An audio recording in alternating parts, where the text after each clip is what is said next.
السلام علیکم دوستو یہ منظر تھا ایک میدان کا، جہاں 1 میل کے علاقے میں ہر طرف نیم دائرے کی شکل میں تقریباً 20,000 نیزے زمین میں گڑے تھے اور ہر ایک پر ایک ترک قیدی کی کٹی پھٹی لاشیں پروئی ہوئی تھیں، جبکہ فضا میں موجود واحد بو سڑے ہوئے انسانی گوشت کی تھی۔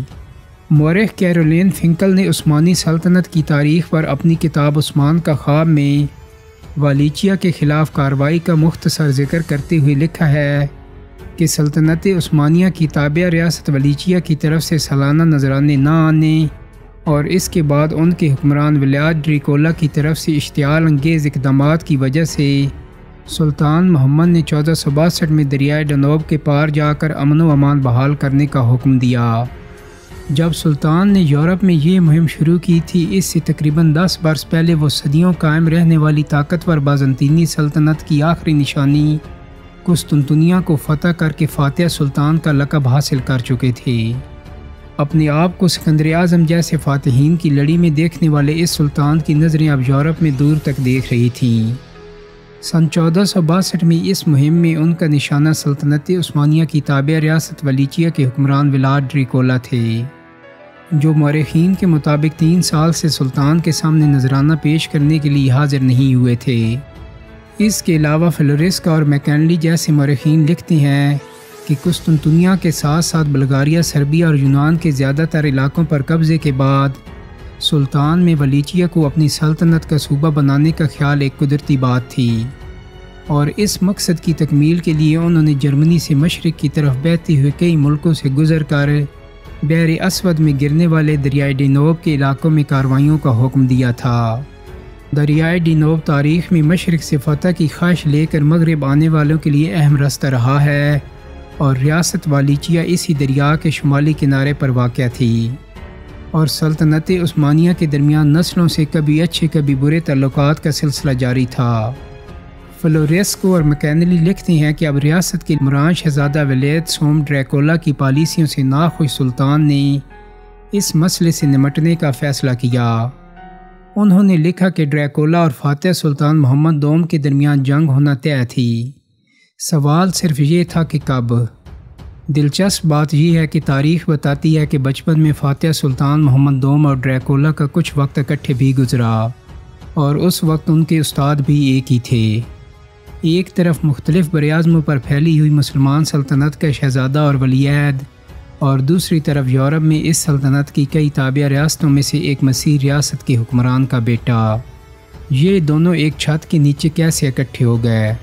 قصہ کچھ یوں ہے کہ ان دونوں شہزادوں کی پہلی ملاقات غالباً سن 1442 میں اس وقت ہوئی جب ڈریکولا کے والد انہیں اور ان کے چھوٹے بھائی ریدو دی ہینڈسم کو سلطنت عثمانیہ کے ساتھ اپنی وفاداری کی ضمانت کے طور پر سلطان مراد دوم کی تحویل میں چھوڑ گئے تھے۔ مورخ بتاتے ہیں کہ اس وقت ولایت سوم ڈریکولا کی عمر 11 یا 12 برس تھی اور چھوٹا بھائی ریدو تقریباً 7 سال کا تھا۔ اس وقت شہزادہ محمد بھی تقریباً ڈریکولا ہی کی عمر کے تھے۔ اس وقت تک یورپ میں سربیا اور بلغاریہ عثمانیہ کے زیر تسلط آ چکے تھے، اور سلطان مراد دوم صدیوں پرانی بازنطینی سلطنت کو آخری ضرب لگانے کی تیاری میں تھے۔ ولایت دوم ڈریکول عثمانی اور رومن کیتھولک چرچ کے مخالفین کے لیے بنائے گئے آرڈ آف ڈریگن کے رکن تو بن گئے تھے، لیکن فلورسکو اور ان کے ساتھی مورخ میکنلی نے لکھا ہے کہ وہ ایک شاطر سیاستدان تھے، اور جیسے ہی والیچیا کی ریاست کے تخت پر ان کی گرفت مضبوط ہوئی، انہیں احساس ہوا کہ خطے میں طاقت کا توازن عثمانیوں کے حق میں ہے۔ مورخ لکھتے ہیں کہ صورتحال کو دیکھتے ہوئے اپنے سرپرست رومی سلطنت کے سلطان کے انتقال کے فوراً بعد ولایت دوم ڈریکول نے ترکوں سے معاہدہ کر لیا۔ ڈریکول اور ان کے 300 ساتھی برسا میں سلطان مراد کے سامنے پیش ہوئے، اور ایک شاندار تقریب میں والیچیا کے شہزادے نے باقاعدہ طور پر اپنی اطاعت کا اعلان کیا۔ بتایا جاتا ہے کہ کچھ عرصے بعد سلطان مراد کے دل میں ولایت دوم کے بارے میں شکوک و شبہات پیدا ہو گئے۔ ولایت دوم طلب کیے جانے پر اپنے 2 چھوٹے بیٹوں ڈریکولا اور رادو کے ساتھ سلطان کے سامنے حاضری کے لیے گئے۔ مورخین کے مطابق شہر کے دروازے پر ہی ترک فوجیوں نے ان کو زنجیروں میں جکڑ لیا، اور دونوں بیٹوں کو ایک دور پہاڑی قلعے میں پہنچا دیا گیا۔ ولایت دوم ڈریکول تقریباً 1 سال سلطان کے قیدی رہے، اور اس دوران ان کا بڑا بیٹا میرچا، جس کے سلطان سے اچھے تعلقات تھے، ولیچیا کے تخت پر بیٹھا۔ ڈریکول بلا آخر قرآن اور بائبل پر عثمانیوں کی وفاداری کی قسم کھانے کے بعد آزاد ہوا۔ ولاد دوم نے اپنی نیک نیتی ثابت کرنے کے لیے اپنے دونوں چھوٹے بیٹے بھی عثمانی تحویل میں چھوڑ دیے۔ ڈریکولا اگلے 6 سال اپنے والدین سے دور سلطنت عثمانیہ میں رہا۔ وہ مقامی زبان نہیں بول سکتا تھا اور اس کا مذہب بھی مختلف تھا۔ ڈریکولا سن 1448 اور اس کا بھائی رادو سن 1462 تک سلطنت عثمانیہ میں رہے۔ ڈریکولا کی تربیت اس دور کے بہترین استادوں نے کی۔ مورخین کے مطابق 1 سے زیادہ یورپی زبانیں وہ پہلے سے جانتا تھا اور اب اسے ترکی زبان پر بھی عبور ہو گیا تھا۔ تاریخ بتاتی ہے کہ اس کے استادوں میں مشہور کرد فلسفی احمد گورانی بھی شامل تھے، جن کو سلطنت کے ولی عہد پر بھی تربیت کے دوران کوڑا استعمال کرنے کا اختیار تھا۔ ان کو قرآن کے علاوہ ارسطو کی منطق اور ریاضی کی تعلیم بھی دی گئی۔ فلوریسکو اور میکنلی لکھتے ہیں کہ ڈریکولا ایک مشکل طالب علم تھا اور کئی بار اس پر کوڑوں کا استعمال کیا گیا۔ اس کے برعکس مورخین کے مطابق اس کے بھائی کو اپنے اچھے رویے کی وجہ سے دربار کے مرد اور خواتین دونوں سے بہت توجہ ملی۔ ان دونوں بھائیوں کے مختلف کردار اور ان کے ساتھ کیے جانے والے الگ الگ سلوک ان دونوں میں ایک دوسرے کے لیے شدید نفرت کی وجہ بن گئے، جس کے دور رس نتائج نکلے۔ اسی دوران عثمانی ڈریکولا کے والد اور ولیچیا کے حکمران ولاد دوم کی وفاداری کے بارے میں پھر سے شکوک و شبہات ہو گئے۔ دونوں شہزادوں کے سر پر تلوار لٹکنے لگی، تاہم ان کے خلاف کوئی کارروائی نہیں کی گئی۔ مورخین کا کہنا ہے کہ کافی عرصہ ان کا وقت غیر یقینی صورتحال میں گزرا۔ سن 1447 میں ڈریکولا کے والد اور بھائی یورپ کے ان علاقوں کی سیاست کا شکار ہو کر قتل ہو گئے۔ ڈریکولا اب آزاد تھا۔ اسے عثمانی فوج میں افسر بنا دیا گیا اور یہ تاثر دیا گیا کہ سلطنت عثمانیہ اسے ولاچیا میں اپنے والد کے تخت پر دیکھنا چاہتی ہے۔ ولاد ڈریکولا نے اقتدار سنبھالتے ہی طاقت کو اپنے ہاتھ میں لے لیا۔ اس نے مغربی یورپ کی کچھ دوسری ریاستوں کی طرح ایک فوج بنانے پر توجہ دی جس کی وفاداری صرف اس کے ساتھ تھی۔ ڈریکولا کہا کرتا تھا کہ جو شہزادہ گھر میں کمزور ہو وہ باہر اپنی مرضی نہیں کر سکتا۔ اسی لیے پہلے 2 برس اس نے اپنے مغربی ہمسائے ہنگری اور مشرقی ہمسائے سلطنت عثمانیہ کو خوش کرنے کی پالیسی اپنائی تاکہ اپنے گھر کے مسئلے حل کر سکے۔ حکمرانوں کے جلدی بدلنے کی وجہ سے طاقت علاقے کی اشرافیہ کے جنہیں بویار کہتے تھے ہاتھ میں جا چکی تھی۔ تاریخ بتاتی ہے کہ سن 1418 کے بعد نصف صدی میں ولاچیا کے حکمران 12 بار تبدیل ہوئے، یعنی اوسطاً ایک حکمران 2 سال تخت پر بیٹھا۔ اس کے علاوہ ولیچیا کے ان سے پہلے والے حکمرانوں کے حامی اب بھی ریاست میں موجود تھے اور ڈریکولا کے لیے ان سے اپنے بھائی میرچا کی موت کا بدلہ لینا بھی باقی تھا۔ سن 1457 میں جب تقریباً 200 بویار خاندان اور کچھ اہم عہدیدار ایسٹر کی تقریبات کے لیے اس کے محل میں جمع تھے تو انہیں پکڑ لیا گیا۔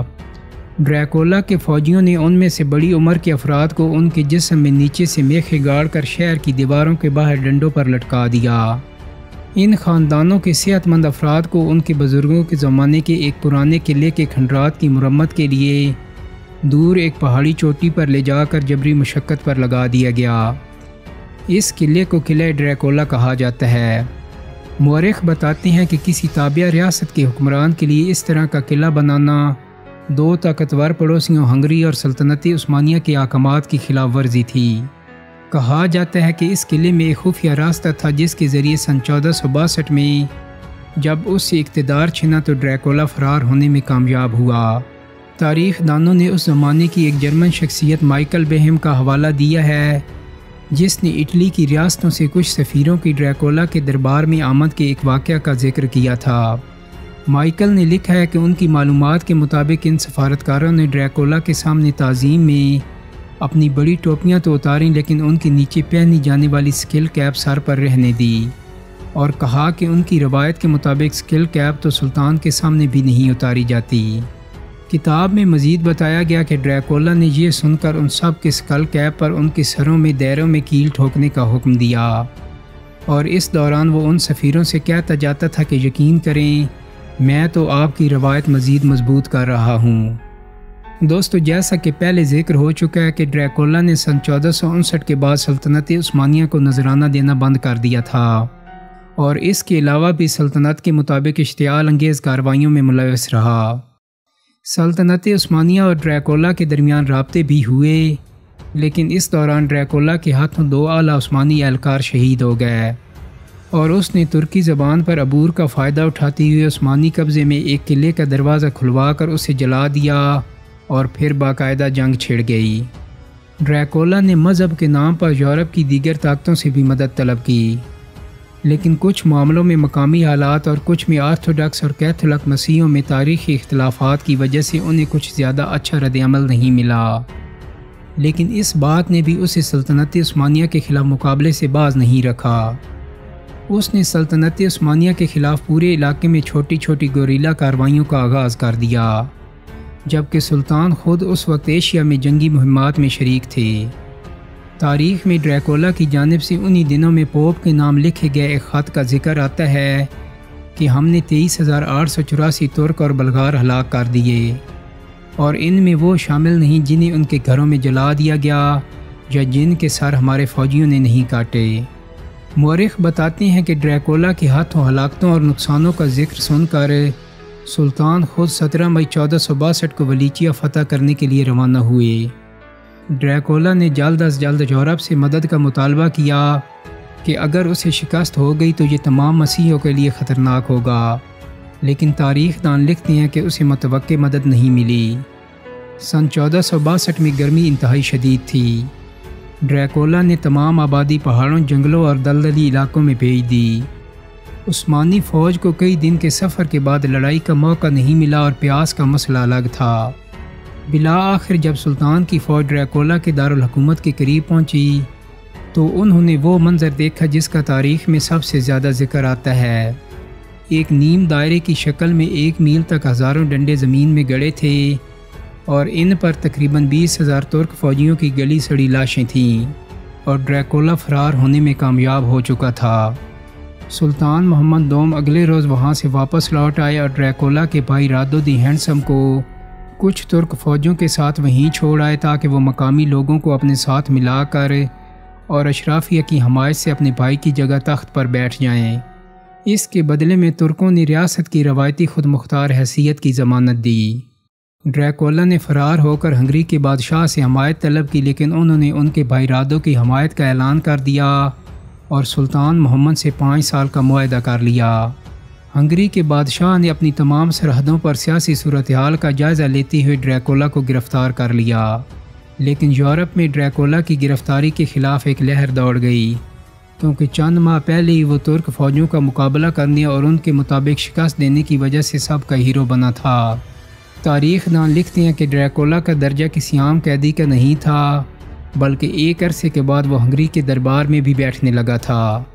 اسی دوران ڈریکولا کے بھائی رادو کے ہاتھوں سے والیچیا کی ریاست نکل گئی اور اس کا سن 1475 میں انتقال ہو گیا۔ ہنگری نے بھی اس موقع پر ڈریکولا کو دوبارہ تخت پر بٹھانے کے بارے میں سوچنا شروع کر دیا۔ ڈریکولا نے ہنگری کے بادشاہ کے ساتھ بوسنیا میں ترکوں کے خلاف پھر سے کئی مہمات میں حصہ لیا اور کامیابیاں حاصل کیں۔ مورخ لکھتے ہیں کہ ہنگری کے بادشاہ میتھیائس نے آرتھوڈاکس مذہب چھوڑ کر کیتھولک مذہب اختیار کرنے کا وعدہ لیا، ڈریکولا کے دوسرے بار والیچیا کے حکمران بننے کی حمایت کر دی۔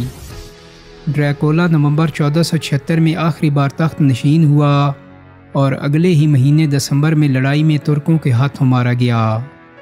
دوستو، امید کرتا ہوں کہ میری آج کی ویڈیو آپ کو پسند آئی ہوگی۔ اگر ویڈیو اچھی لگی ہے تو اس کو لائک اور شیئر کر دیں۔ میرے چینل کو سبسکرائب کرنے کے ساتھ ساتھ بیل آئیکن کو بھی کلک کر دیں تاکہ آپ کو میری آنے والی مزید ویڈیوز کے نوٹیفیکیشن ملتے رہیں۔ بہت جلد ہی ایک نئی ویڈیو کے ساتھ ملاقات ہوگی۔ اپنا بہت سارا خیال رکھیے گا۔ اللہ حافظ۔